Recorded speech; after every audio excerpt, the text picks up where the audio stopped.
யாப்பேஸ் இஸ்ரவேலின் தேவனை நோக்கி, தேவரீர் என்னை ஆசீர்வதித்து என் எல்லையை பெரிதாக்கி உமது கரம் என்னோடிருந்து தீங்கு என்னை துக்கப்படுத்தாத படிக்கு அதற்கு என்னை விலக்கி காத்தருளும் என்று வேண்டிக் கொண்டான்.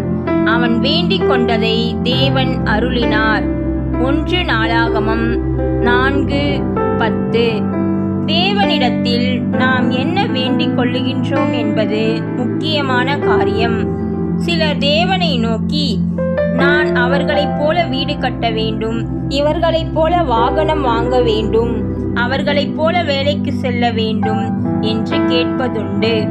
நாம் அப்படி கேட்காமல் யாப்பேசைப் போல, தேவரீர் என்னை ஆசீர்வதியும், தேவனே என்னுடைய எல்லையை பெரிதாக்கும், தேவனே உம்முடைய கரம் என்னோடு இருக்க வேண்டும், தீங்கு என்னை துக்கப்படுத்தாத படிக்கு நீர் என்னை அதற்கு விலக்கி பாதுகாக்க வேண்டும் என்று வேண்டிக் கொள்ளலாம்.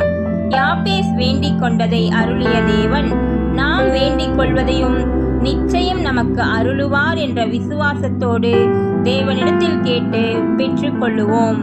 கர்த்தர் தாமே நம்மை ஆசீர்வதிப்பாராக. ஆமேன்.